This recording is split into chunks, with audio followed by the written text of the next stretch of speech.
I really want him to go. And he flat out refuses, saying that he can't afford it. And you know what?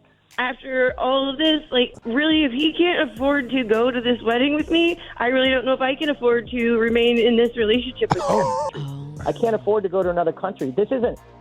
She was serious about it. He either pays for the trip or she leaves the relationship. Most of us have seen other clips related to Ultimatum, but this was different. But luckily her partner is confident and wouldn't place himself in debt just to pay for the trip she wants. So we already know the outcomes of this ultimatum. Cannon, if you shut that door, we're done. We're done if you close that door. You can comprehend. If you shut that door, we're done. I'm not playing with you. What you mean we done? Done. D-O-N-E.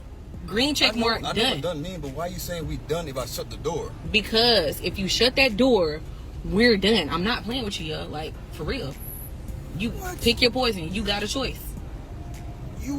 I'm coming to pick your food up. I don't care about that food. If you shut my door, you're walking home and you're single. I'm not playing, bro. I'm not playing. Cannon, are you serious? Did you really just shut the door? Why was she surprised that he shut the door? Was she expecting him to be scared of being single? At this point, I know most guys would have shut that car door 10 times.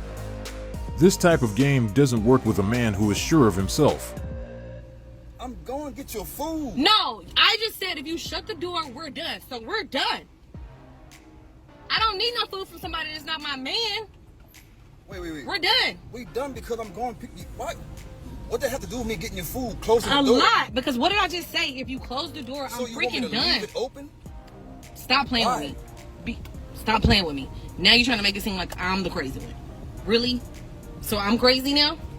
This what you do. I told you. This crazy. I'm picking up your food. Why are we done? Because I'm trying to close the door. You know what we just went through. So if you close that door, I'm not playing. We're done. Kid. Look.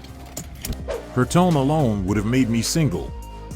Shut the door, eat the food, catch an Uber, get your piece. Dude, I have really nice friends I can set you up with. And they're fine. I don't blame him. I would have shut the door after the second time of her saying it. I would have ate the food and called the homeboy to pick me up. Trying to be the boss, that masculine energy didn't work, never does.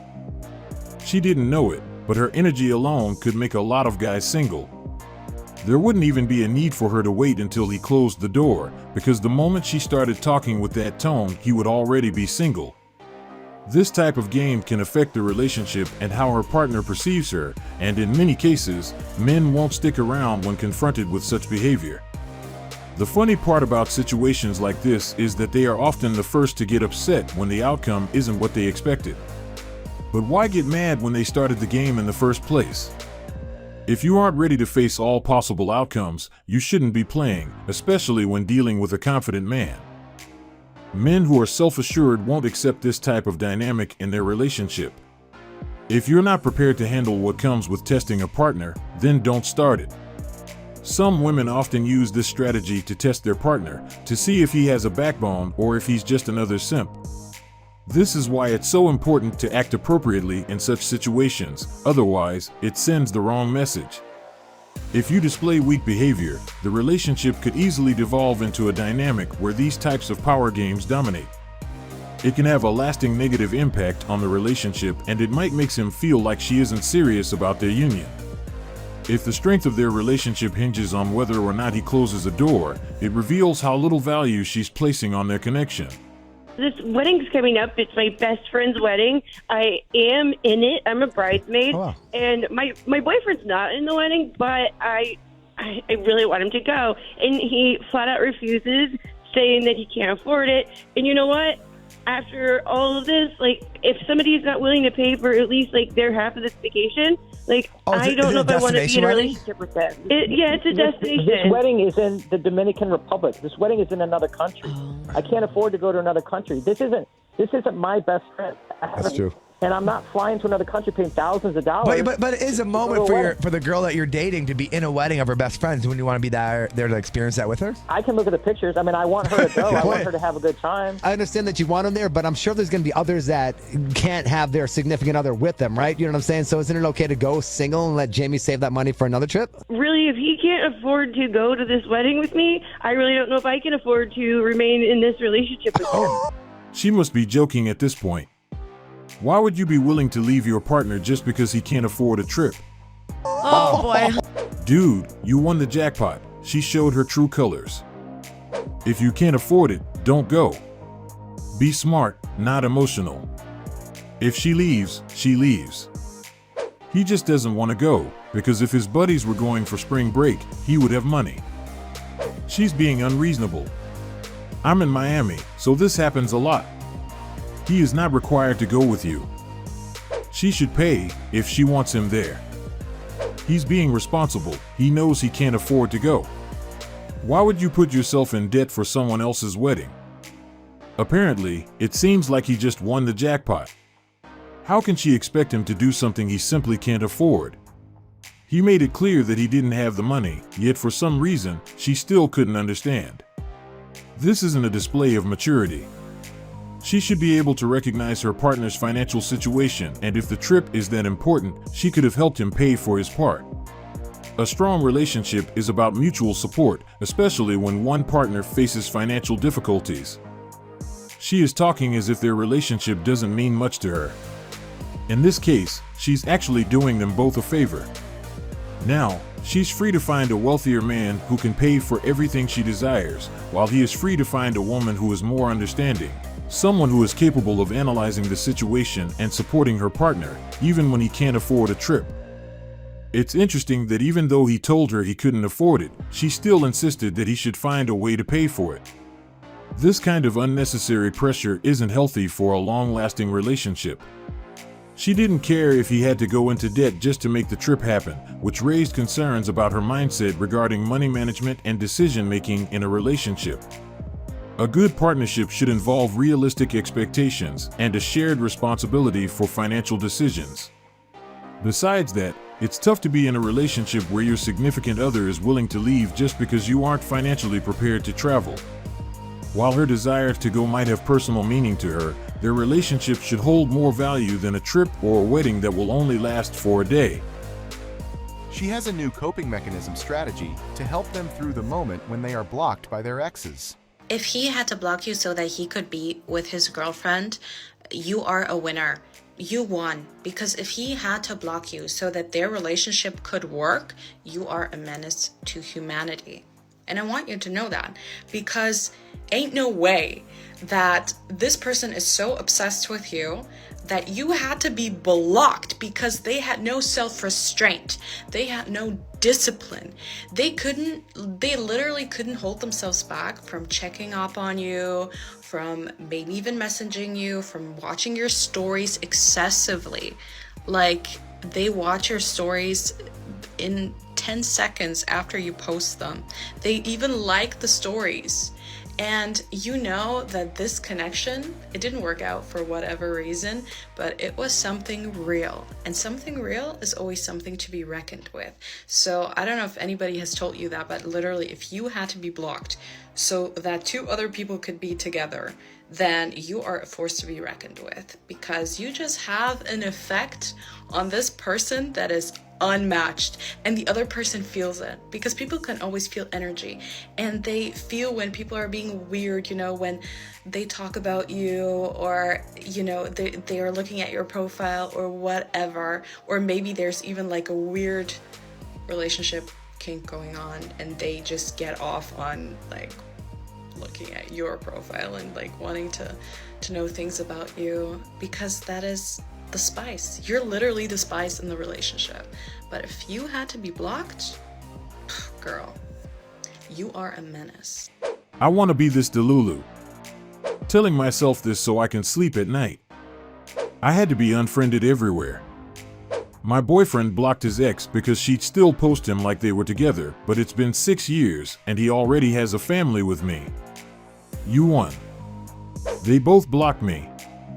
I'm being so real when I tell you, I blocked him because I liked him more than my boyfriend. She is using this method to cope after being blocked. Maybe he blocked her because he wanted peace and space to focus on his new partner. It's important to acknowledge that some exes have a hard time moving on, even after the relationship has ended. In such cases, blocking can create necessary space, especially when the past relationship interferes with the new one. By blocking her, he may have been trying to protect his current relationship from lingering issues or unresolved feelings. Additionally, some people continue checking on their ex's moves, whether out of curiosity or because they haven't fully moved on. This behavior can lead to unnecessary stress. Blocking helps prevent this and allows peace of mind, ensuring they won't be dragged into past drama. She keeps overlooking the fact that whoever felt the need to block the other likely did so because their ex was somehow negatively affecting their new relationship. Whether it was through communication or social media interactions, the ex's presence was causing disruption. Blocking was a way to keep the energy from getting close to the new relationship. At the end of the day, relationships need space and clarity to thrive. If someone feels their ex is preventing them from moving forward, blocking is sometimes the best option. Guys are always coming on here talking about, oh, I wish I had a weird girlfriend. Oh, I just wish I had a weird GF. But then when I call you at 3 a.m. on a schizophrenic flat earth rant talking to you about the ice wall, then it's a problem and you want to ghost me. Okay, poser. I don't know many guys who claim they want a weird girlfriend, but even if that was the case, there should definitely be a limit. What she described goes beyond what most guys want, and that's exactly why it doesn't work. There's a big difference between being quirky in a fun way and pushing boundaries to a point that it becomes uncomfortable or awkward. Being a bit weird can actually bring some excitement and uniqueness to a relationship.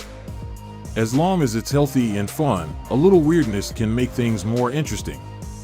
Couples often appreciate a playful side in each other because it allows both partners to feel more relaxed.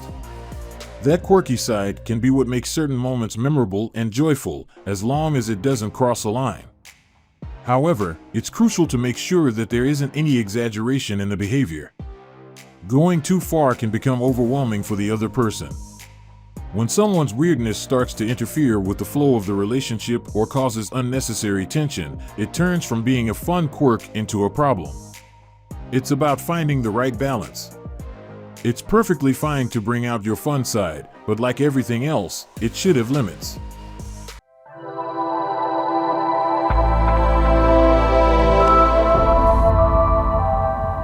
Welcome to our self-development section. Today we have another great video. It will make you understand that consistency and repetition are the keys to success. One day in the gym is basically imperceivable. 2 days in the gym, you don't recognize any change whatsoever. 100 days in the gym, and you're almost a new person. One day of playing guitar, you can barely play one chord. 100 days of practicing guitar, and you can play literally almost any song. When you do anything, it adds up. When you do nothing, it amounts to 0. So take the small steps every day. Do what you're supposed to do. And don't expect some incredible results in 1 day or 2 days or 10 days. Worthwhile things take 100 days. They take 500 days. Maybe they take 5,000 days. They take time. And whatever it is you want to do isn't going to happen in 1 day. You have work to do. And I know it's just a little bit. I know it's just a little tiny movement forward, but that work is what it takes. Many people want to succeed, and they are willing to dive into whatever they want to achieve. But after sometimes they give up because they believe that they should have some sort of result by a certain time, not realizing that the result will still come if they are willing to keep going. This is one of the main factors that differentiate the winner and loser. The winners know that this is a long-term game. They are well aware that as long as they keep putting the work in daily, one day they will be able to enjoy the fruits of their hard work. They know that without consistency, it will never happen. On the other side, those who end up not making it are easily discouraged if they don't see progress on whatever they are doing. Even when they haven't done it for a long time, they believe that it should be faster, not realizing that it will take the necessary time to show the type of result they want.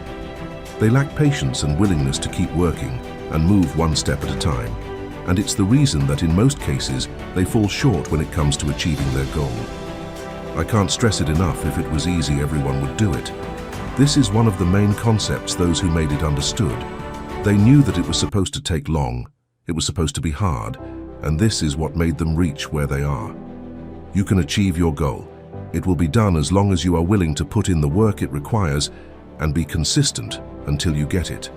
This is the only way you will be able to see it. This is the only way you can bring it to reality. Now you know that reputation and consistency should be considered if you want to achieve your goal. This is all for today's video, and we hope you like it. Make sure you subscribe to our channel, we really appreciate that.